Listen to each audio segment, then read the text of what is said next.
네, 탑뉴스 주제부터 공개하겠습니다. 바로 이겁니다. 66년 만에 만남. 첫 번째 주제는 이 만남. 어제 세 가지 반전 만남을 저희가 한번 꼽아봤습니다. 먼저 첫 번째 파격이자 반전이자 첫 번째 만남. 영상으로 만나보시죠. My friend. 반갑습니다. Good to see you again. 이름 돼서 각하를 만나게 될 줄 생각 못했습니다. That's good. That's my honor. Would you like me to step the cliff? Would you like me to step the cliff? 각하께서 한 발자국 건너시면 사상 처음으로 우리 땅을 밟으시는 미국 대통령이 되십니다. 네, 박용진 의원님. 예. 지금 도널드 트럼프 대통령이 정말로 북한 땅을 밟은 첫 미국 대통령이 맞긴 합니까? 그렇습니다. 현직 대통령으로서는 처음입니다. 그러니까 현직. 이전에요.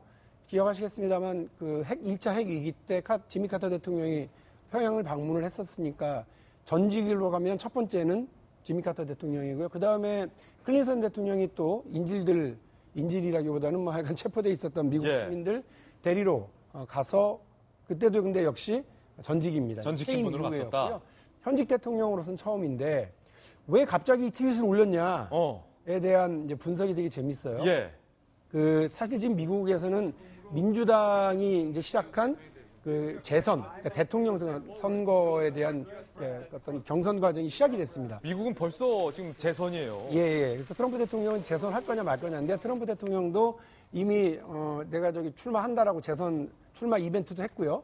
그런데 미국 민주당은 트럼프 대통령이 만만해 보였는지 한 20명쯤 나왔어요. 예. 그래가지고 누구 나왔는지 서로 다 모르고 있는 정도로 많아서 TV 토론을 처음 했는데 두 팀으로 나눠서 해도 10명씩이에요. 예. 그런데 이게 뜻밖으로 재미없는 줄 알았더니 1,100만 명이 넘게 이 미국 민주당의 경선 TV 토론을 본 거예요. 서로 대통령 내가 나가겠다. 그랬더니 G20에 참석하고 있는 트럼프 대통령이 트윗을 먼저 날린 게 하나 있어요. 지루하다. 재미없다. 예. 그랬는데 미국 안에서는 대박이 난 거예요, 시청률이. 트럼프 대통령이 지금 심적으로 되게 몰려있네요. 예, 그렇죠.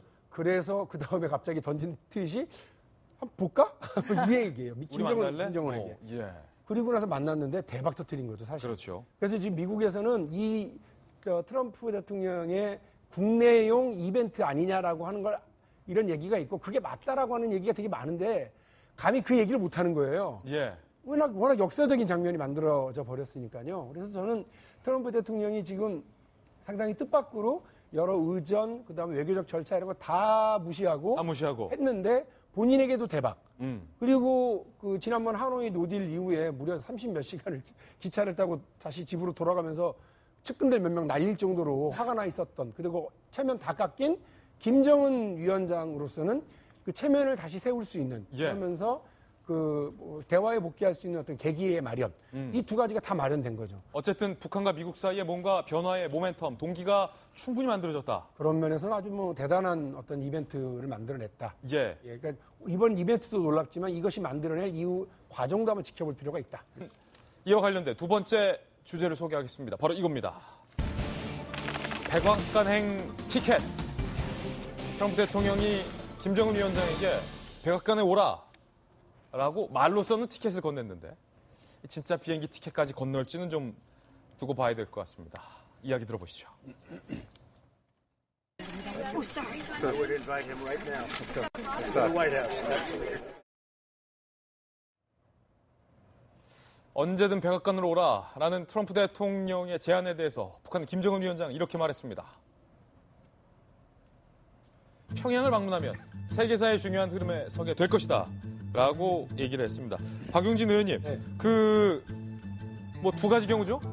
트럼프 대통령이 평양을 가든가 김정은이 백악관으로 가든가 여기 일단은 제안을 했는데 실제 방문할 가능성에 대해서는 좀 어떻게 내다보세요? 2, 3주 안에 실무팀 꾸려가지고 협상을 하겠다고는 했는데 53분 동안 양자 회담을 통해 가지고 어떤 얘기가 오고 갔는지 지금 다들 궁금해하고 있거든요. 궁금하죠. 거기서 무슨 얘기가 나오느냐가 이제 핵심이겠죠. 그러면 실무회담을 통해 가지고 얘기가 되면요, 다음엔 싱가포르 하노이 여기가 아닐 것은 분명합니다. DMZ에서 판문점에서 잠깐 한 10m 넘어갔다 온 거 정도로 세계적인 이런 뉴스에 한가운데 섰다라고 하는 판단을 한 거고요. 만일에 이제 아무것도 정하지 않은 채로 만나는 하노이식의 회담이 아니라 뭔가를 좀 정하고 만나는 그런 거라면 그 효과를 극대화하기 위해서는 백악관 혹은 금수상궁전 뭐 이런 데가 가장 좋은 거죠. 워싱턴 아니면 평양인 것 같습니다. 어제 저는 저걸 보면서 어떤 일을 생각했느냐면요. 아주 옛날 전에 30년도 더 된 얘기인데 그 고르바초프 소련 서기장하고 그리고 도널드 레이건 미국 대통령이 둘이 만났어요. 예. 어디서?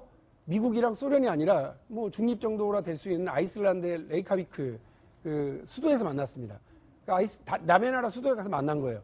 하노이 노딜하고 똑같은 일이 벌어졌습니다. 둘 다 전략 핵무기 감축 서명 못하고 쓸쓸히 헤어졌어요. 큰일 났다. 전쟁 나나보다. 그런데 재미있는 건 그 회담에서 야 저거 공산주의자들은 악마로 생각하고 있던 레이건을 만나보니까 막 쪼크도 잘하고 재밌어요. 예. 그리고 고르바초프 저거 딱딱한 얼음 나라에서 온 서기장인 줄 알고 만나봤더니 저 양반이 또 나름 또 따뜻한 면도 있고 그 가난한 소련을 좀 바꿔보고 싶은 욕심도 있고 이걸 간파하는 거예요. 양쪽이 다. 그리고 1년 동안 서로 물밑 작전 계속하고 하다가 결국은 그 1년 뒤인 87년에 그야말로 역사적인 상호 전략 핵무기 감축을 만들어냅니다. 이 대단한 일을 한 거거든요. 자, 올 초에 하노이 노딜이 있었습니다. 그리고 그 사이에 여러 부침이 있었습니다만 어제 판문점에서 만났습니다. 잠깐 우리 그 박정화 대변인 얘기해 주셨습니다만 예. 여러분 어제 저기서 사고 안 난 게 천만다행이에요. 사고 안 난 게 다행이다. 저 카메라 기자들 동선 엉킨 건 둘째고요. 그 경호원들이 얼마나 날이 서 있습니까? 근데 다 총 하나씩 다 차고 있거든요. 근데 그 난장판 속에서 그 긴장 관계 속에서 정말 사고 나지 않은 게 천만다행인데 그건 뭐냐면 상대가 우리 정상에게 우리 쪽에게 뭔가 위해를 가하지 않을 거라고 하는 아주 기본적인 믿음을 서로 가지고 있는 거고요. 어제 거기에서 리용호하고 폼페이오가 잠깐 만났어요. 최선희하고 비건이 잠깐 만났어요. 또 이방카하고 김여정도 잠깐 봤어요. 여기서 또 다른 물밑 라인들이 형성이 됐다고 저는 봐요. 이게 곧 좋은 소식을 가져올 만한 밑거름을 완전히 깔아놨다고 보고요. 평양이 됐든 백악관이 됐든 다음은 뉴스메이커로서의 트럼프가 아니라 피스메이커. 예. 이제 우리 문재인 대통령이 칭찬해 주신 것처럼 트럼프 대통령이 피스메이커로 우뚝 설 수 있는 그런 만남이 될 수 있지 않을까 하는 기대를 해봅니다.